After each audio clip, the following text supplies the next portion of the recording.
Media సోదరులందరూ, electronic and print media సోదరులందరికీ కూడా నా నమస్కారాలు. నిన్న మన సీఎం రేవంత్ రెడ్డి గారు మరియు దీపం నుంచి దాస్ గారి దగ్గర మరియు ఇంకా దామోదర్ రాజనరసింహ గారు ఇతర ముఖ్యుల సమక్షంలో నేను మా నాన్నగారు కాంగ్రెస్ పార్టీలో చేరడం జరిగింది. అయితే కాంగ్రెస్ పార్టీలో చేరిన సందర్భంగా నిన్న వరంగల్కి వచ్చాము. ఈరోజు మన వర్ధనపేట ఎమ్మెల్యే నాగరాజు గారిని కలుద్దామని, వారి ఆశీర్వాదం తీసుకుందామని మేమిద్దరం రావడం జరిగింది. సార్ సంపూర్ణంగా సహకరిస్తారని మమ్మల్ని స్వాగతించారు కాంగ్రెస్ పార్టీలోకి. అంతే, మిగతా విషయాలు తర్వాత చెప్తాం.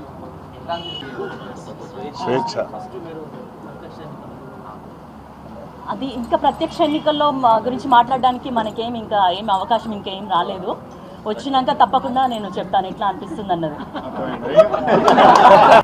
రాష్ట్ర ముఖ్యమంత్రి గౌరవనీయులు శ్రీ రేవంత్ రెడ్డి గారు, ఏఐసిసి జనరల్ సెక్రటరీ శ్రీమతి దీపాదాస్ మున్షి గారు, ఏఐసిసి సెక్రటరీస్ చౌదరి గారు, విష్ణు గారు, పిసిసికి సంబంధించిన కార్యదర్శులు, మంత్రులు అందరి సమక్షంలో సీఎం గారి నివాసంలో నిన్న కాంగ్రెస్ పార్టీలో చేరడం జరిగింది. ప్రధానంగా రాష్ట్రంలో కాంగ్రెస్ పార్టీని బలోపేతం చేయాలని, దేశవ్యాప్తంగా బీజేపీ మతోన్మాదాన్ని అడ్డుకోవాలి అంటే అది ఒక కాంగ్రెస్ పార్టీతోనే సాధ్యమవుతుందని, దేశవ్యాప్తంగా మైనార్టీలపైన, దళితులపైన జరుగుతున్న దాడులను అడ్డుకోవడంలో కాంగ్రెస్ పార్టీ ముందుంటుందని సోనియా గాంధీ గారు, రాహుల్ గాంధీ గారు, ఖర్గే గారు వీరందరి నాయకత్వంలోనే అది సాధ్యమవుతుంది, లౌకికవాదాన్ని నిలబెట్టుకోవడానికి వీలవుతుందనే ఆలోచనలో భాగంగా పార్టీలో చేయడం జరిగింది. దానికి తోడు నియోజకవర్గాన్ని కూడా అభివృద్ధి చేసుకోవాల్సిన అవసరం ఉన్నది. నా నియోజకవర్గ ప్రజలు ఎంతో నమ్మకంతో మొన్నటి ఎన్నికలలో కాంగ్రెస్ పార్టీ గాలిలో కూడా నన్ను గెలిపించారు. ఆ ప్రజలకు న్యాయం చేయాల్సిన అవసరం ఉన్నది, ఆ నియోజకవర్గానికి కూడా న్యాయం చేయాల్సిన అవసరం ఉన్నది. ప్రధాన ప్రతిపక్ష 39 ఎమ్మెల్యేలను గెలిపించి మేమేం రౌట్ కాలే ఈ రాష్ట్రంలో. మీరు ఒక్కనో ఇద్దరినో కుక్కలను నక్కలను గుంజుకొని ఓహో ఆహా అని సంఖ్యలు గుద్దుకోవచ్చు.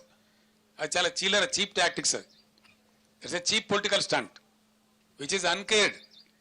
ప్రజా సమస్యల ముందు, ప్రజల యొక్క బాధ ముందు, ఎండిన పంట పొలాల ముందు ఈ చిల్లర రాజకీయాలు కాదు.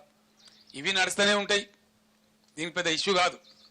కానీ ఎండిన ప్రతి ఎకరాను మీరు వెంటనే ఎన్యూమరేట్ చేయించాలి. మా బీఆర్ఎస్ దళాలు తిరుగుతున్నాయి, మేము ఎన్యూమరేట్ చేస్తూ ఉన్నాం. మా మంత్రులు, మా మాజీ మంత్రులు, ఎమ్మెల్యేలు, ఎంపీలు ఉన్నోళ్ళంతా మా ఎమ్మెల్సీలు తిరుగుతూ ఉన్నారు.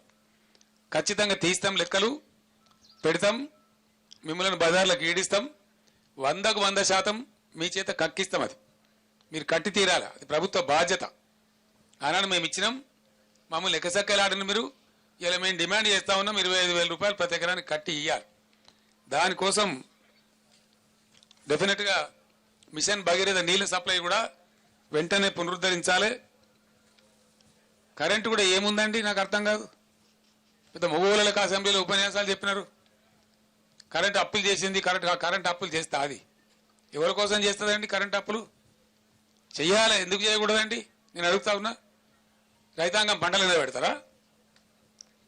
ఆయన నేను చెప్పిన అసెంబ్లీలో గంట సేపు చెప్పిన ఉపన్యాసంలో పీక్ అవర్స్ వచ్చినప్పుడు ఒక 2 నెలల పాటో 3 నెలల పాటో నెలకో 1,000, 1,200, 1,400 కోట్లు పెట్టి 1,400, 1,200 కోట్లు కాదు ఇక్కడ ఇష్యూ. ఎన్ని కోట్లు అన్నది కాదు. ఎంత కరెంటు షార్టేజ్ ఉంటే అంత పర్చేజ్ చేయాలి, ఇవ్వాలి, సప్లై చేయాలి. మేము అదే పని చేసినాం. అందుకే ఆనాడు రెప్పపాటు కరెంటు పోలే. మేము ఇప్పటికప్పుడు సమీక్షలు చేసుకొని కొంత మేరకు పెంచిన తర్వాత అప్పటికి లోడ్ ఏర్పడుతుంది అన్నమాట. అనూహ్యమైన లోడ్ వస్తుంది. మా అప్పటికంటే ఇప్పుడు ఎక్కువ లోడ్ ఏం రాలే, అంతే 500-600 మెగావాట్లే వచ్చింది. మేమున్నప్పుడు పీక్ లోడ్ 14,900 పైచీలకు పోయింది. మొన్న పీక్ లోడ్ 15,600కు పోయింది. అంటే దాని అర్థమైంది ఒక 600-700 మెగావాట్లు ఎక్కువైంది. అది మీరు కొంటలేరు. మీరు కూడా కొంత కొంటున్నారు కానీ ఎంత అవసరమో రైతులకు రాష్ట్ర ప్రజలకు అంత మీరు కొంటలేరు. కాబట్టి కరెంట్ వస్తలేదు. చాలామంది రైతులు నాతో చెప్పినారు, ఎందుకు కాలుతున్నాయి మోటార్లు, మొన్నటిదాకా 8 ఏళ్ళు కాలని మోటార్ ఎందుకు కాలుతుంది సార్? చాలాసార్లు వస్తున్నది పోతున్నది, వస్తున్నది పోతున్నది. రోజులో 5 సార్లు 6 సార్లు 7 సార్లు వస్తున్నది పోతున్నది. అక్కడక్కడ మా వాళ్ళు సభలు మాట్లాడుతుంటే పోతా ఉన్నది. ఇదే జగదీశ్వర్ రెడ్డి గారు సూర్యాపేట సభ నల్లగొండలో సభ మాట్లాడుతుంటే 5 సార్లు పోయింది. పోయినప్పుడల్లా బయట కింద కూర్చున్న వాళ్ళంతా జై కాంగ్రెస్ అంటారు. ఇది పరిస్థితి. అయినా మీకు సీమ కుట్టినట్లేదు, మీకు బాధ లేదు, ఇబ్బంది లేదు. ఈసారి బడగాడుపులు ఉంటాయని చెప్తున్నారు, భయంకరమైన గాడుపులు ఉంటాయని చెప్తున్నారు. అయినా పట్టించుకునే పరిస్థితి లేదు. కానీ మేము మాత్రం ఊరుకునే పరిస్థితి కాదు. ఎట్టి పరిస్థితులలో మీకు అసలు పట్టింపలేదు రైతులంటే. రైతు బంద్ చేయడానికి పెద్దగా హరిగోస పెట్టినారు వాళ్ళను. వస్తుందా రాదా ఒక భయంకరమైనటువంటి పరిస్థితి తెచ్చినారు. సాగునీరు ఇవ్వడంలో విఫలమైనారు, తాగునీరు ఇవ్వడంలో ఘోరంగా విఫలమవుతా ఉన్నారు. ఏం కారణం? ఇప్పటికైనా మేల్కోండి.